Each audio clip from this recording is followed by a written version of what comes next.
आज हम मंडला मर्डर्स का दूसरा हिस्सा एक्सप्लेन करने वाले हैं, जिसमें हम तीसरे और चौथे एपिसोड की कहानी बताएंगे। पहले दो एपिसोड मैं पहले ही एक्सप्लेन कर चुका हूं, जिसे आप मेरे चैनल पर देख सकते हैं।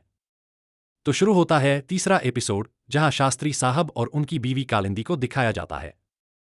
दोनों सुबह सवेरे उठते हैं और शास्त्री जी को मौत की परछाई नजर आती है। वो ये बात अपनी बीवी को भी बताते हैं। ऐसा बहुत कम होता है कि शास्त्री जी को ये परछाई नजर आती है। दूसरी तरफ हमें वो जगह दिखाई जाती है जहां सुजय और विजय की मौत हुई थी। उनके हाथों को काट दिया गया था। वहां विक्रम भी मौजूद था, जो उस गुफा के अंदर जाना चाहता था। एक फोटोग्राफर बताता है कि अंदर कुछ भी साफ नहीं दिखता। मैंने भी कोशिश की थी, लेकिन कैमरे का फ्लैश काम नहीं करता। फिर विक्रम अंदर जाता है और आग जलाकर एक इंसानी लाश देखता है। वहीं अनन्या भारद्वाज अपनी इलेक्शन कैंपेन में लगी होती है, क्योंकि उसे हर हाल में चुनाव जीतना है। उधर रिया उन लोगों से पूछताछ करती है जो पिछले रात वहां मौजूद थे। सबसे पहले बिरजू से पूछताछ होती है, क्योंकि वो पहला शकी था। रिया पूछती है क्या उसने कातिल का चेहरा देखा, लेकिन बिरजू बताता है कि उसने मास्क पहन रखा था। फिर रिया अनन्या से पूछताछ करती है, जो उसे बीच पुल पर छोड़कर चली गई थी। अनन्या कहती है कि वो पुलिस को बुलाने गई थी, लेकिन उसने किसी को कुछ बताया ही नहीं। अगर रिया मारी जाती तो चुनाव में अनन्या को फायदा होता। फिर विक्रम से सवाल किए जाते हैं कि वो जंगल में रात को क्या कर रहा था। विक्रम बताता है कि उसकी मां 20 साल पहले गायब हो गई थी और उसकी तहकीकात से पता चला है कि उसका कोई ताल्लुक वरुणा जंगल से है। रिया पूछती है कि 20 साल बाद अचानक जंगल जाने की जरूरत क्यों पड़ी। विक्रम बताता है कि वो पुलिस अफसर है और चारंदासपुर में रहता है और इस केस में मदद करना चाहता है। फिर वो एक सिक्का दिखाता है जो उसे अपनी मां के पर्स में मिला। शास्त्री जी भी पुलिस स्टेशन पहुंचते हैं और रिया को बताते हैं कि उन्होंने आज सुबह मौत की परछाई देखी है। उन्होंने सब कुछ अपनी आंखों से देखा, लेकिन कातिल का चेहरा नहीं देखा, क्योंकि उसने भी मास्क पहना हुआ था। शास्त्री जी शैडो साइंस के माहिर हैं और दूसरों को भी सिखाते हैं। वो बताते हैं कि अगली मौत गुरु की होने वाली है, और गुरु यानी कि खुद शास्त्री जी। तभी उनकी बीवी कालिंदी आ जाती हैं और कहती हैं कि उनका बेटा अमृत घर पर अकेला है और खाना नहीं खाता, इसलिए उन्हें वापस जाना होगा। लेकिन बाद में रिया को पता चलता है कि शास्त्री जी का कोई बेटा ही नहीं है। दरअसल अमृत कई साल पहले मर चुका है। रिया शास्त्री जी के घर के सामने वाले नाई से मिलती है, जो उन्हें शास्त्री दंपति के बारे में बताता है। उसी वक्त रिया कुछ लोगों को देखती है जो एक बच्चे को गोद में उठाकर बहुत खुशी मना रहे थे। वो बच्चा बिरजू का बेटा अवधेश है, जो 5 साल से गायब था और अब अचानक वापस आ गया है। अब रिया फिर से बिरजू को पुलिस स्टेशन बुलाती है और पूछताछ करती है कि असल में वहां क्या हुआ था। बिरजू बताता है कि सब लोग बाबा की मशीन के पास गए थे। उसने भी वहां एक सिक्का डाला और जब मन्नत मांगकर अंगूठा रखा तो मशीन ने उसका अंगूठा काट दिया। उधर विक्रम और अनन्या एक होटल में एक आदमी पर नजर रखे हुए थे। पता चला कि वो आदमी जयराज था, जो किसी औरत के साथ मौज कर रहा था। फिर विक्रम जिमी खान के घर पहुंचता है, जहां लाइट नहीं थी। विक्रम लाइट लेकर आता है, जिससे जिमी बहुत खुश होता है और कहता है कि अब मैं तुम्हें सब कुछ बता देता हूं।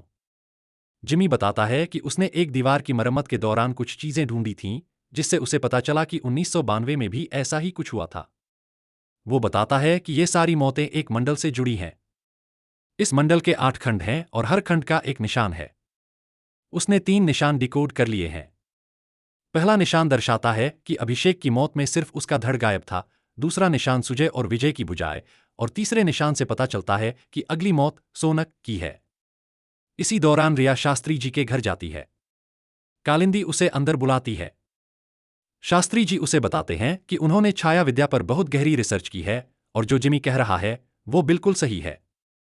अगली मौत सोनक की होगी, और सोनक यानी खुद शास्त्री जी। जैसे ही रिया जाने लगती है, शास्त्री जी अचानक कहते हैं कि वो यहां है, यानी कातिल। तभी उनकी हालत बिगड़ जाती है, जैसे किसी ने जहर दे दिया हो, और वो टेबल से टकराकर गिर पड़ते हैं।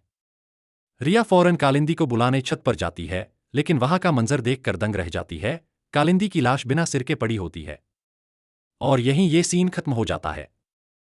अब हमें 1 साल पुराना सीन दिखाया जाता है, जब विक्रम दिल्ली में कविता के साथ रहता था। दोनों एक दूसरे से बहुत मोहब्बत करते थे और अच्छा वक्त गुजारते थे। कविता एक रिपोर्टर थी और उसी सुबह विक्रम के घर जो पार्सल आया था, उसे लेकर कुछ बड़ा खुलासा करना चाहती थी। कविता ने विक्रम को बताया कि ये करोड़ों का घोटाला है, अगर इसे उजागर कर दें तो दोनों इससे बाहर निकल सकते हैं। लेकिन विक्रम मना कर देता है। वो कहता है कि ये केस बहुत खतरनाक है, इसमें एक शख्स पहले ही मारा जा चुका है, और अगर तुम इसमें पड़ी तो तुम भी मारी जाओगी। इसलिए ना मैं इसकी तहकीकात करूंगा, ना तुम रिपोर्ट बनाओगी। कविता मान जाती है। विक्रम घर लौटता है, लेकिन बाहर निकलते ही कुछ लोग उस पर हमला कर देते हैं। विक्रम को गोली लगती है और कविता के सिर पर वार किया जाता है, जिससे वो कोमा में चली जाती है। अब कहानी वापस वर्तमान में आती है, जहां विक्रम वीडियो कॉल पर कविता को देखता है और चाहता है कि वो जल्द ठीक हो जाए। फिर विक्रम और रिया शास्त्री जी के घर पर होते हैं, जहां शास्त्री और कालिंदी दोनों मारे जा चुके होते हैं। उन्हें लगता था कि शास्त्री सोनक हैं, लेकिन बाद में पता चलता है कि असली सोनक तो कालिंदी थी। विक्रम को वही अजीब सी बू भी आती है जो पहले सुजय और विजय की मौत के वक्त आई थी। रिया को एक गोली मिलती है जो धुआं छोड़ती है और इंसान को बहरा कर देती है। विक्रम वो गोली चुपचाप रख लेता है। फिर वो दोनों शास्त्री जी के घर की तलाशी लेते हैं और एक लॉकर ढूंढते हैं जिसमें 8 निशानों की जानकारी मिलती है और कई सिक्के भी मिलते हैं। विक्रम ये सब लेकर जिमी खान के पास जाता है, जो इन निशानों का माहिर है। वो 3 निशान पहले ही पहचान चुका होता है। पहला धृष्टति का धड़, दूसरा शुंभ की भुजाएं, तीसरा सोनक का सिर। यानी अब तक 3 मौतें हो चुकी हैं और 5 और होनी बाकी हैं। रिया जिमी से कहती है कि बाकी निशानों को जल्दी से डिकोड करे ताकि अगला क्ल होने से पहले उसे रोका जा सके। दूसरी तरफ विक्रम और साहनी ऐसी दवा की तलाश में लगते हैं जो इंसान को बहरा कर दे और धुआं छोड़े, लेकिन उन्हें कोई सुराग नहीं मिलता। जिमी ने चौथा निशान भी डिकोड कर लिया होता है, जो है राजकुमारी का चेहरा। इसका मतलब उन्हें चारंदासपुर की किसी खूबसूरत रॉयल फैमिली की लड़की को ढूंढना होगा। शक की सुई अनन्या पर जाती है, क्योंकि वो रॉयल फैमिली से ताल्लुक रखती है और बेहद खूबसूरत भी है। लेकिन अनन्या मीडिया में बिजी है और उसके साथ कोई सिक्योरिटी नहीं है। इसलिए विक्रम उसे फोन करके कहता है कि उसकी जान खतरे में है और उसे सिक्योरिटी रखनी चाहिए। अनन्या जवाब देती है, तुम खुद क्यों नहीं आते? इधर रिया अभिषेक के घर जाती है, जहां वो उसकी बीवी से मिलती है और वहां से एक नया राज सामने आने वाला होता है। विक्रम को कई बार बताया गया था कि उसे वरदान मिल चुका है और अब उसका कोई कुछ नहीं बिगाड़ सकता। रिया को भी एक सिक्का और कालिंदी की तस्वीर दी जाती है। उधर साहनी दवा की तलाश में था और एक मेडिकल शॉप पर पता चला कि यह दवा सिर्फ चारंदासपुर से 15 किलोमीटर दूर एक जगह पर मिल सकती है। विक्रम को शक होता है कि अगला निशाना अनन्या हो सकती है, तो वो उसके साथ रहने लगता है। होटल में दोनों थोड़ा वक्त साथ गुजारते हैं और पता चलता है कि विक्रम की जिंदगी में कविता से पहले अनन्या आई थी।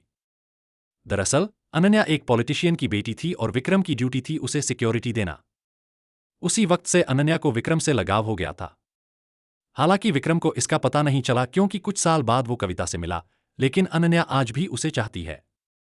इसी वजह से दोनों करीब आ जाते हैं और एक दूसरे को चूमते भी हैं, लेकिन विक्रम को कविता की याद आ जाती है और वो खुद को रोक लेता है। जैसे ही वो बाहर निकलता है, एक नकाबपोश शख्स अनन्या पर हमला करता है। विक्रम उसे बचाता है और पता चलता है कि वो नकाबपोश कोई और नहीं बल्कि सुजय और विजय का भाई है, बंटी। बंटी का मानना था कि उसके भाइयों की मौत की वजह अनन्या है, इसलिए वो उससे बदला लेने आया था। उधर रिया उस मेडिकल शॉप पर पहुंचती है जहां साहनी की बाइक खड़ी थी। वहां उसे वही फोटो दिखती है जो उसे अभिषेक की बीवी ने दी थी, कालिंदी की तस्वीर। रिया को शक हो जाता है और वो अंदर जाती है। अंधेरे में उसे वही नकाबपोश दिखाई देती है, लेकिन लड़ाई के दौरान पता चलता है कि वो एक लड़की है, मगर चेहरा साफ नहीं दिखता। वो नकाबपोश लड़की वहां किसी का चेहरा लेने आई थी। और फिर पता चलता है कि साहनी की मौत हो चुकी है। ये देखकर रिया बहुत दुखी हो जाती है। जब विक्रम को ये खबर मिलती है तो वो टूट जाता है, क्योंकि साहनी उसके लिए भाई जैसा था। इसी के साथ हमें एक और सीन दिखाया जाता है जहां अभिषेक की छाती पर सुजय और विजय के हाथ सिले जा रहे होते हैं और पीछे किसी अनजान चेहरे की झलक मिलती है, लेकिन उसका चेहरा अभी सामने नहीं आता।